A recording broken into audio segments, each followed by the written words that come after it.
Welcome to another episode of The Brand Called You, a podcast and podcast show that brings you leadership lessons, knowledge, experience, and wisdom from thousands of successful individuals from around the world. I am your host, Ashutosh Garg, and today I'm delighted to welcome a very, very accomplished professional and an author from UAE, Dr. Navana Kundu. Navana, welcome to the show. Thank you so much. I'm excited to be on the show, and it is a privilege to be invited in your platform. Thank you. Dr. Kundu is a best-selling award-winning author. She's a Tedx speaker. She's an active entrepreneur. She's an author of a book titled Emotional Mastery, Toolkit for Success. And she's been recognized and felicitated several times. So Navana, let's start by asking you about your own journey in brief. Where do we begin? To summarize over 40 years of your life in a few minutes. You have already said such amazing, kind words about me to introduce myself. So I actually come from a city called Calcutta in India. And my father, he comes from a banking background. And when I was 4 years old, he chose a very different path of life. So he left and he chose the path of becoming a monk. Okay. My mother, who comes from a business background, she has been a very fierce, hardworking, super strong single mom. Okay. Now, coming from a single parent background, in those days, divorce, separation, they were not very common in the society in the 1980s. Correct. So I think that in a way, for me, parentification happened because as soon as my father left, I in a subconscious way, felt that I'm the one who's going to be the caretaker of my mother. Not that anybody told me that. But even as a child, I understood that. And when life becomes tough or uncomfortable, that's when you start asking questions. And I had many questions. I was fascinated by spirituality. I think even when I was in my teenage years, around 12, 13 years old, I remember first, reading the book Autobiography of a Yogi. Then, a Tibetan book of living and dying. And they had amazing impact at such a young age. I had a lot of questions about death. Not just life, but also about death. Wow, okay. And it was around, I think 1999 when I left India. And I went to Europe. I graduated in Italy in a beautiful place called Florence. Then I started my career in the fashion industry in Milan. Okay. And after that, being a globetrotter, and always, now that I look back, I understand that because I come from a background of a dysfunctional family in that sense, a single parent family, I was always looking out for acknowledgement, validation, acceptance, and love. And wherever I would find that, I would move there. So from Florence to Milan to Hong Kong to Dubai to Madrid to Barcelona, it took me to many places where people dream to be. And around the age of 25, I started my first company. IBB International in Barcelona. And we were doing premier corporate conferences and summits all over Europe and Asia and Hong Kong, Singapore, Mumbai, Dubai. Now, when life is going amazing, you think you got it all planned, everything is under your control, that's when life hits at you as well. That was the time when my mother was diagnosed with lungs fibrosis. Oh God. And there was not many treatment available. I had to come back to India because this is the time you don't want anyone, especially your parent, to feel alone or unsupported. So one hand, yes, I was handling my business, running the entire empire. On the other hand, I was nursing my mother, watching a death clock countdown happening. It was very tough. Outside, you appear to be so strong because you have that mask on your face and you're always smiling, appearing confident, strong. But within you, you know how much you are breaking in parts, how helpless you are feeling. And when you start losing faith in doctors, you start losing faith in your own self, on your helplessness, you start seeking for faith in something larger than you. Correct. That again was another turn in my life towards asking questions, spirituality. And what do you do at that time? You go to every workshop, every master, temple, mandir, new age books, videos, whatever gives you a glimpse of hope and optimism to find your answer. Well said. And a point came, I realized, yes, I am certified in 20 different modalities of coaching and therapy. Did it help me? Yes, for a short time. But remember, I was still looking for outside for the answers. Yeah. My mom passed away after 4 years of nursing her. Sorry about that. After which I realized, you suddenly realize you're by yourself. Death is something in life. Yes, I was always interested since my childhood. But no matter how much books you read about, how much you prepare yourself spiritually, when it hits you, you see it face to face. It's a very different experience. It cannot be explained in words. No preparation is enough. I agree. And I did not have any sibling. My father, I was not in contact with him at that time either. And I realized that how alone you truly are. You read about in books that you are born alone, you die alone, but the feeling of being alone hit me first time then. When you walk in a dark apartment at the end of the day, and there is no one to share your joy, your sorrows, your grief, your pain, your experience, your achievements. And as I was going down this rabbit hole of depression, they say a Zen master's life is that of one continuous mistakes. And you get so exhausted in life. I was looking for someone else to take command of the driving wheel. I got married. Of course, I told myself that I am in love. But was it truly love, or was it my need to be emotionally dependent on someone else? Like any other normal girl, Ashutosh, I was also dreaming of a fairy tale life, happily married ever after. But that story of marriage was of a lot of pain, agony, suffering, abuse, physically, mentally, emotionally. And once again, when life does not go as per your expectations, you start asking questions. And the first question you ask yourself, did I fall short? Where did I fall short as a wife? And that was the time I made the craziest decision of my life. I packed my bags. I mean, I've already gone through a lonely childhood. I tried to get validation, stepping up the social ladder in my career growth. Ran my own empire of my business for years. Lost my mother. And now lost my marriage. And I left everything. I took my backpack, made the craziest decision. I went to the Himalayas. And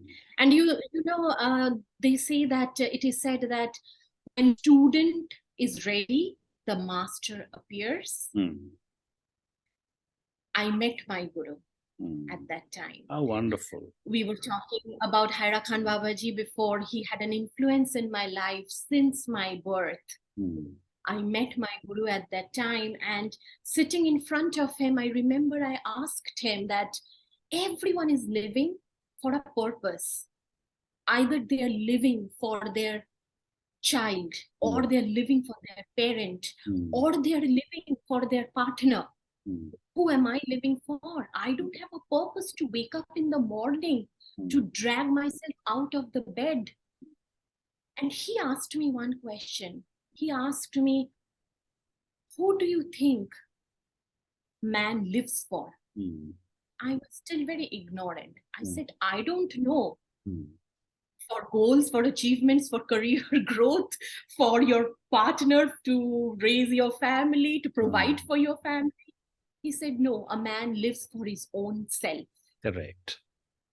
Ask somebody who is struggling to feed himself one time a day, to what extent that man will go. Very interesting.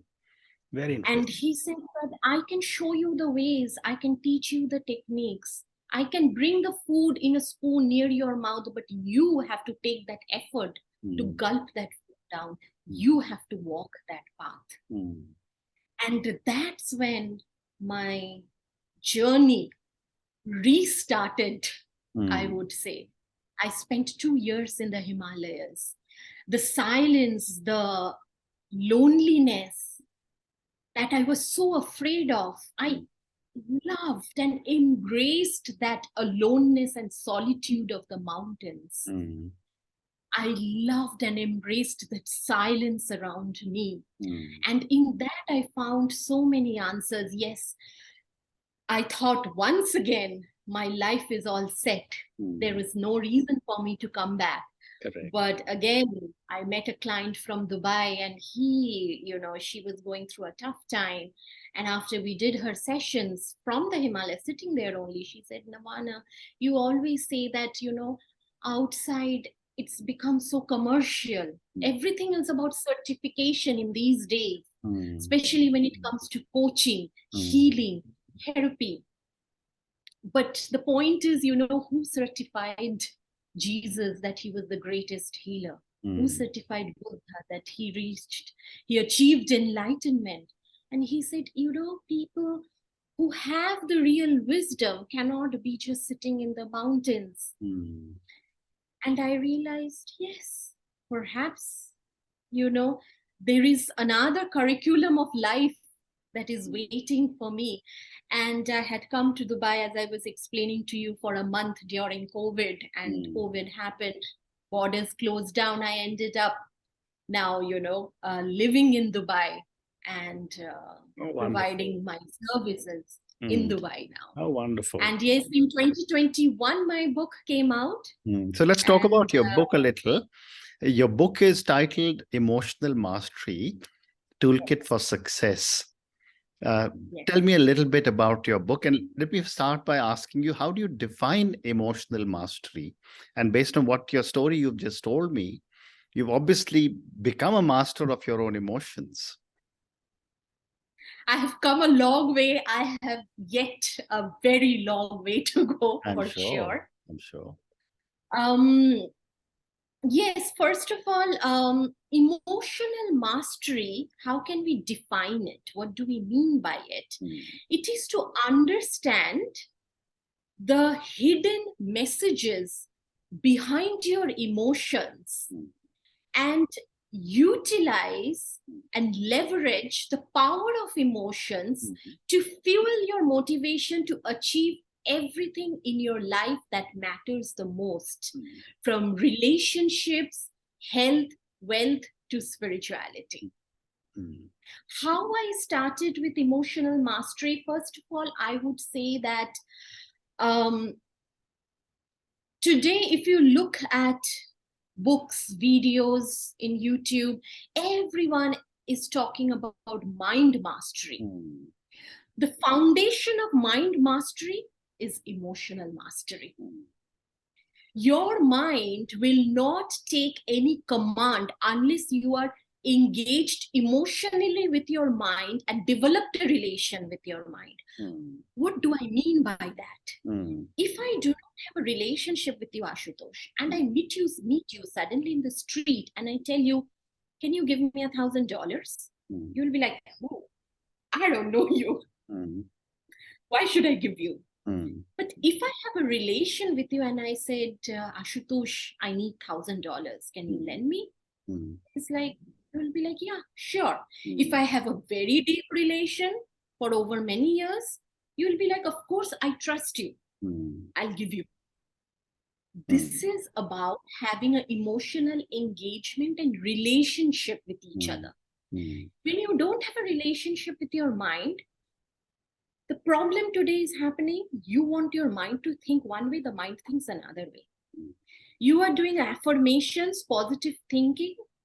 I am rich. Your mind is telling you, are you crazy? It's not going in that direction. Why?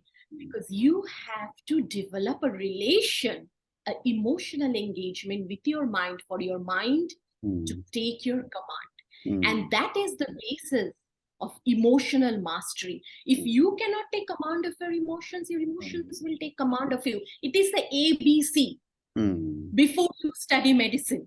The first step is emotional mastery, then comes mind mastery, then comes meditation, self-mastery.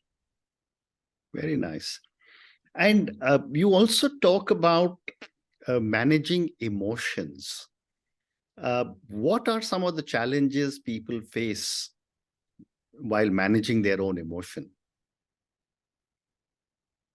Ashutosh, this is a very interesting and important question, because what I felt in my journey till today is that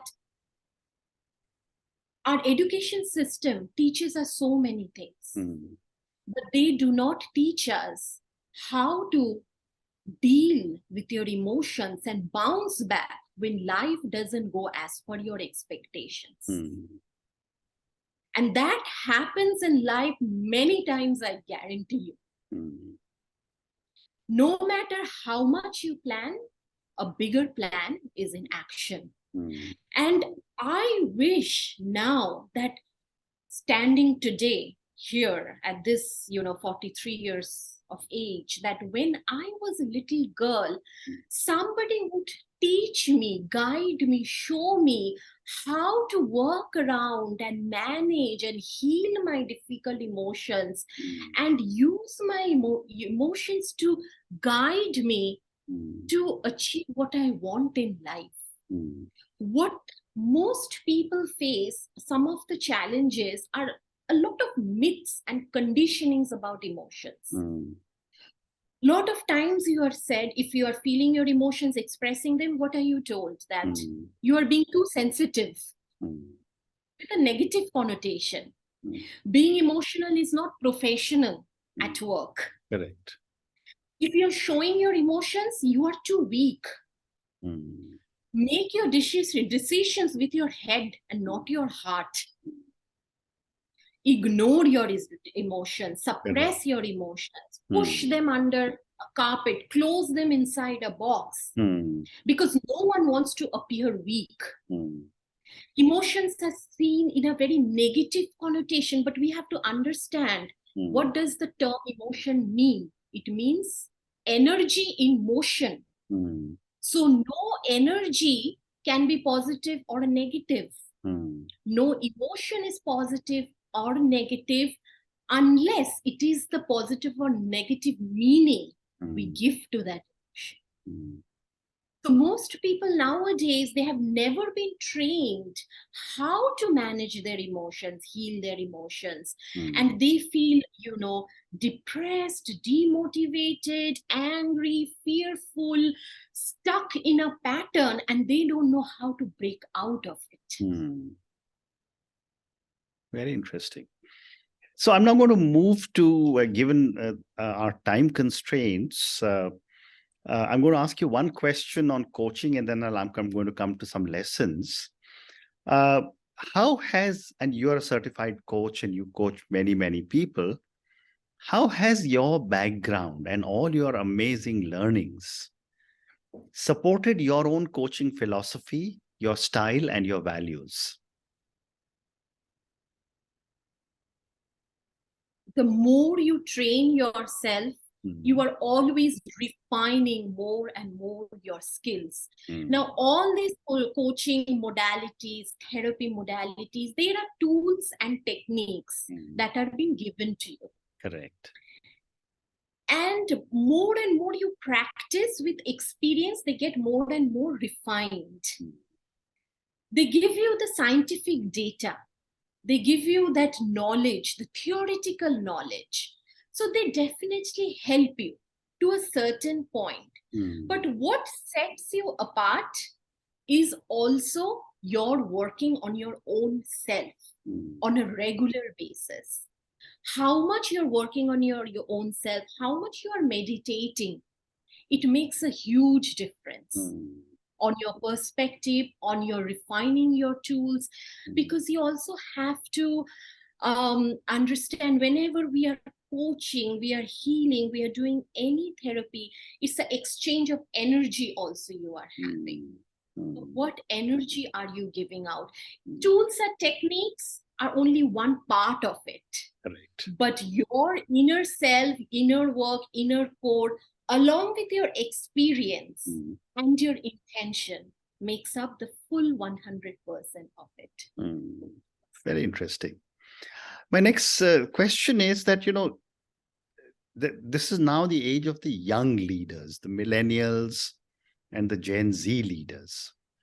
What, in your opinion, are some of the areas the young leaders need to be coached in?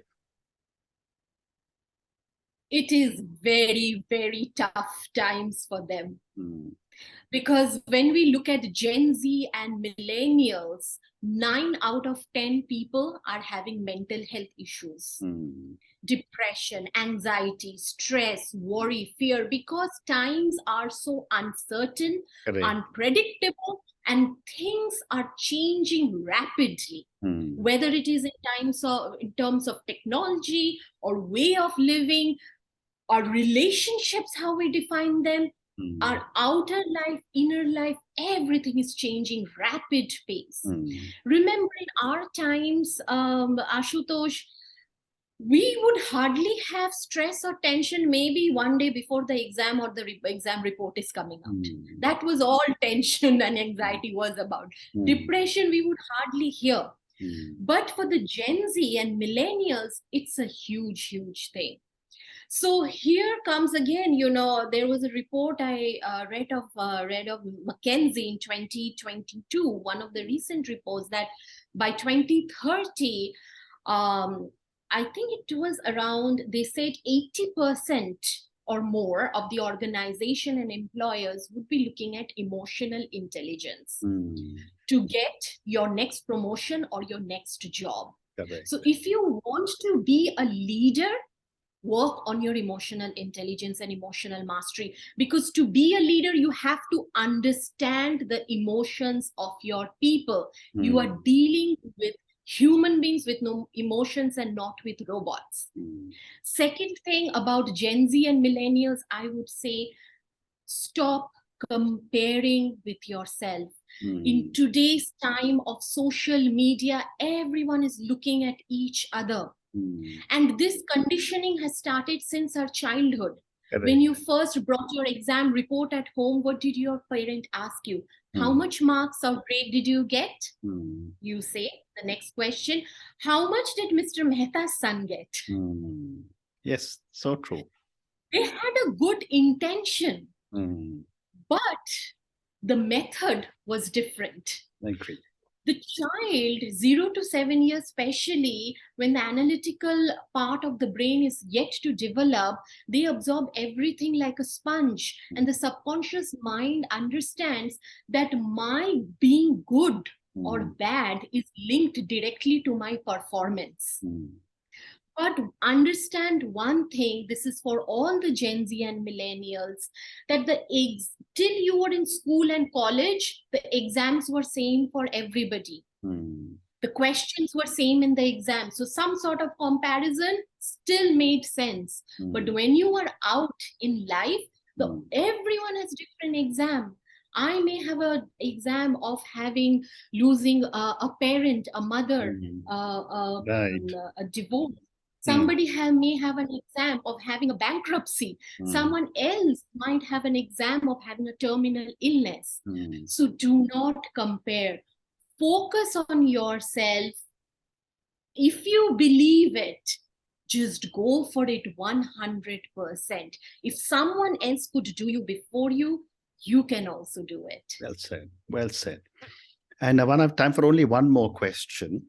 And given again your amazing background and so much learnings, and this is for the many, many people who will listen to our conversation, what would you say are 3 lessons you would want our viewers and listeners to take away from your own learnings and from our conversation?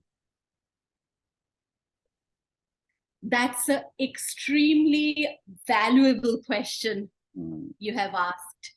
I am still learning. But I would say number one lesson would be that I have learned from my journey that your deepest moments of pain, challenge, difficulty, suffering is your deepest moment of opportunity and transformation. Amazing. Your deepest moment of learning and growing. Sometimes we see life in a very narrow perspective. Our relationship is not working out. Our job is not working out. Business is not working out. And we say, oh, this is so negative happening to me. But we don't know the big story. Correct. 5 years down the line, you look back and you say, thank God it happened to me. Otherwise, I wouldn't be here today with the lessons and the learnings that I got. So always, whenever you feel fear, I get you. It's absolutely normal. You are human. You're not a machine. It's okay to feel fear. But replace and shift that fear into the word faith. Well said. Well said. Lesson 2, I would say that go for 100% with what you want, with your heart and your mind, with conviction. But also keep in mind anything that you are achieving materially, even the healthiest of the bodies, over time will age, will deteriorate, and can get lost. So if you invest all your emotions, all your time, all your energy, all your identity for something outside, it is okay to do so. Think about yourself. Keep in mind also, you have to keep working within yourself, not something that is unstable or temporary. Will that give you happiness in the long term? Keep that in mind. Yeah, very good. Very good. Very good. And on that note, Navana, and your wonderful lessons, with the first one is so powerful. Your deepest moment of pain is your deepest moment of transformation and learning. And second, you said was that while you go for 100% with conviction, your body is something you got to be all the time aware of, and you got to keep on working within yourself. Thank you for talking to me about your incredible journey. Thank you for sharing with me what an amazing journey you've had in your early years and how you've built yourself into such a powerful individual. Thank you for talking to me about your book, Emotional Mastery, Toolkit for Success. And I'm asking all our viewers to go and check out Dr. Navana Kundu's book on Amazon. Thank you also for giving me some amazing tips on coaching and how you've built your own philosophies and how the millennials and the Gen Zs can benefit if they reach out to you for coaching. Thank you again and good luck. Thank you for listening to the brand called You Videocast and Podcast, a platform that brings you knowledge, experience, and wisdom of hundreds of successful individuals from around the world. Do visit our website www.tbcy.in to watch and listen to the stories of many more individuals. You can also follow us on YouTube, Facebook, Instagram, and Twitter. Just search for the brand called You.